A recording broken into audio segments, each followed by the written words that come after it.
Aujourd'hui, on est venu à la rencontre de Véronique Rivet au bar à vin soif afin de savoir comment que ça se déroule un concours du meilleur sommelier du monde.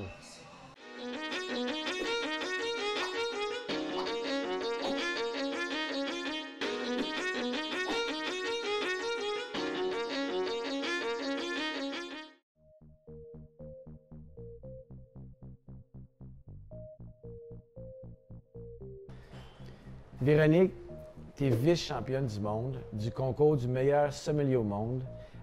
Pour la plupart des gens, on n'a pas idée de ce que c'est, quelle implication ça a. Explique-moi un petit peu, qu'est-ce que c'est vraiment ce concours-là? Ouais, c'est une bonne question parce que pour plein de gens, ça s'arrête à la dégustation. Hein? Tout le monde pense que le concours de sommelier, c'est juste deviner qu'est-ce qu'il y a dans le verre. Déjà, la dégustation, c'est beaucoup plus que deviner ce qu'il y a dans le verre. Tu peux avoir la grande majorité de tes points sans deviner ce qu'est le vin exactement, mais en faisant une analyse super juste.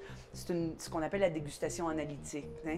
Donc, analyser non seulement les arômes, mais tu devrais pouvoir identifier de très, très près le taux d'alcool, le taux d'acidité, les tanins, donc toute la structure du vin.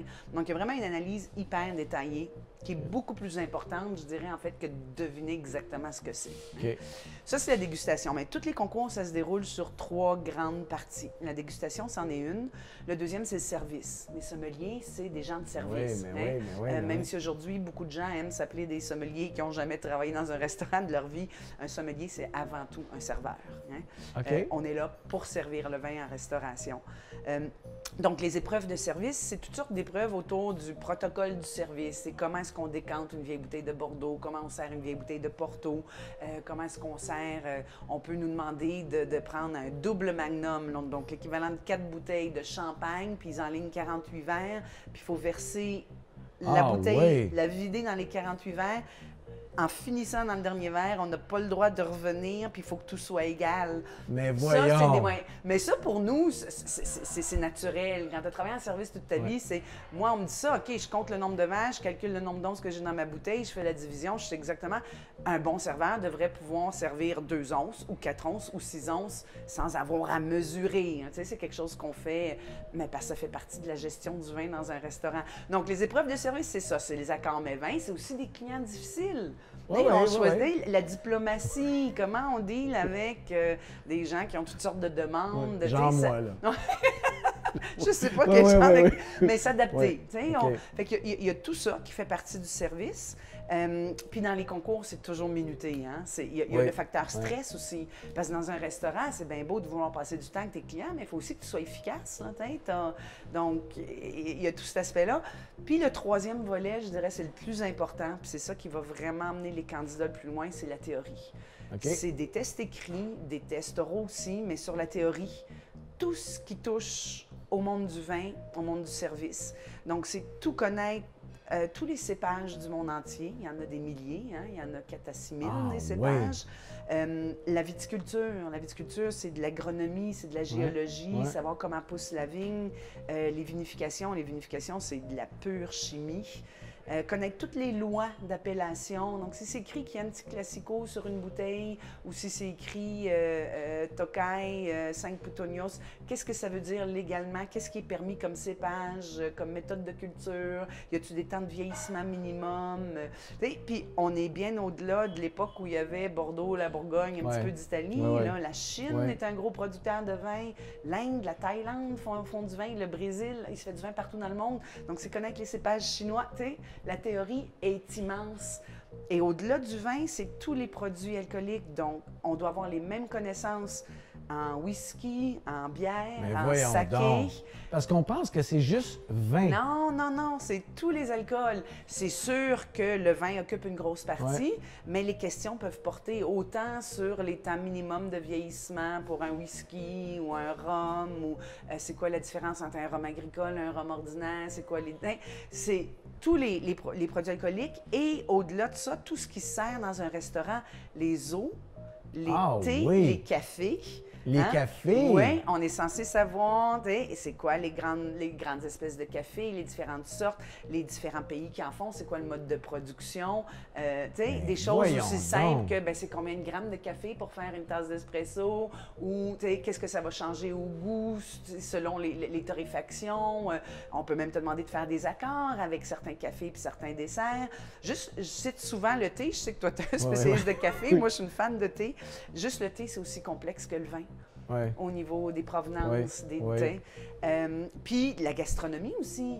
Si on est pour faire des accords, mais il faut qu'on connaisse les grandes cuisines du monde. Puis pareil, avant, c'était surtout la cuisine française. Mais là, non, il faut avoir des connaissances solides en cuisine italienne, cuisine française, cuisine espagnole, cuisine japonaise. Parce qu'on peut nous présenter n'importe quoi comme menu, puis on doit faire des accords. Donc, c'est vraiment tout. Et c'est impossible de tout savoir, mais on peut nous questionner sur tout. Tout est fair game. Fait que la question que je me pose, c'est comment qu'on se rend jusqu'à un championnat du monde? Parce que c'est pas, on commence pas du jour au lendemain, puis là, on se rend bam au championnat. J'imagine qu'il y a des étapes, puis il y a un investissement. Toute une vie passée à boire. Ah oui! Je dis tout le temps ça m'intéresse. Ça intéresse bien du monde. Mais étudier. Le meilleur sommelier du monde, c'est rarement, c'est arrivé une fois qu'un jeune sous la trentaine l'a remporté, mais en général, c'est des gens dans la cinquantaine parce que l'expérience compte pour beaucoup, parce qu'on passe toute notre vie à apprendre, puis plus on évolue, plus... Et puis, il faut toujours être en mode d'apprentissage. Je veux dire, jamais... Tu sais, on est vite dépensé par nos jobs de tous les jours, puis c'est facile de prendre, tu sais, de tomber... de ne pas te garder à jour. T'sais. Fait que c'est étudier non-stop, c'est déguster sans arrêt, c'est voyager. Parce que moi, je donne souvent l'exemple, les grands crus de Chablis, je les ai appris dans des cartes, dans des livres, toute ma vie, mais je les ai jamais aussi bien compris, aussi bien assimilés que quand j'étais sur place, puis avec un vigneron, je me suis promenée dans les vignobles, dans les grands crus, puis on a pu parler, échanger, j'ai pu voir, j'ai pu m'imprégner du lieu, de l'air, de la gastronomie du coin. Donc, ça peut coûter en effet très cher quand on inclut tous les produits qu'on doit acheter, les voyages qu'on fait pour se familiariser. Tu payes ça de ta poche, là. Oui. Fait que tu investis combien pour te préparer pour un championnat du monde? Je dirais en moyenne, parce que j'en ai fait 3 des concours meilleurs sommeliers du monde, une année de préparation. Bien, disons, la préparation au mondial, là, ça a tourné entre 35 et 40 000 On compte évidemment les pertes d'argent aussi, le temps qu'on ne travaille pas ou on prend congé pour pouvoir... Parce que c'est 5 à 6 heures de préparation par jour. Par jour? 6 jours par semaine, pendant au moins 2 ans avant le mondial. Ça, je considère que c'est... Moi, où j'en suis rendue, c'est ça que ça me demanderait. Puis c'est ça qu'un candidat sérieux va investir.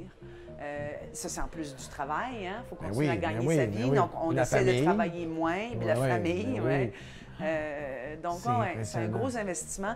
Je l'ai fait toute seule au début. Maintenant, évidemment, une des raisons d'être aussi de ces concours-là, c'est de faire connaître le métier. Puis plus on se fait connaître, on le voit, hein, regarde ce qui s'est passé avec les chefs dans les dernières années. Ça se passe aussi avec les sommeliers. Les sommeliers aux États-Unis ont souvent un statut de célébrité. Là, ça m'énerve un petit peu, mais ça aide à faire connaître le métier. Puis plus on le fait connaître, plus c'est facile aussi d'aller chercher du soutien financier. Quand j'ai fait le meilleur sommelier du monde en 2013, la SAQ a enfin embarqué puis est devenu un sponsor important. Puis il y a des levées de fonds qui se font un petit peu à tous les niveaux. L'Association canadienne des sommeliers professionnels organise des événements pour venir en aide aux candidats. Puis j'imagine qu'on ne s'inscrit pas. Là. On fait un championnat, mettons, provincial, un championnat national, puis après ça... Oui, on ne peut pas juste décider comme ça, je vais aller faire le concours du meilleur sommelier du monde. Il faut se qualifier. C'est vraiment, je fais beaucoup de comparaisons avec les Olympiques. Déjà, ça se passe qu'aux 3 ans, le mondial. Pour laisser le temps justement à chaque pays de faire ses qualifications. Donc au Canada, ça se passe au niveau des provinces pour commencer. Donc le Québec, les Maritimes, l'Ontario, la Colombie-Britannique ont chacun leur concours du meilleur sommelier de leur province. Auquel, pour s'inscrire à ça, n'importe quel sommelier peut s'inscrire. Que ce soit quelqu'un qui travaille comme sommelier dans un restaurant. Puis une fois qu'on a gagné le championnat provincial, là, on peut se présenter au championnat national. Et puis c'est le gagnant du concours du meilleur sommelier du Canada qui peut se présenter au mondial. Donc au mondial, c'est une 60aine de pays, donc il y a juste 60 candidats et c'est chacun des candidats est le meilleur sommelier de son pays. C'est vraiment impressionnant. Chapeau, Véronique. Merci beaucoup, c'était super intéressant. Santé.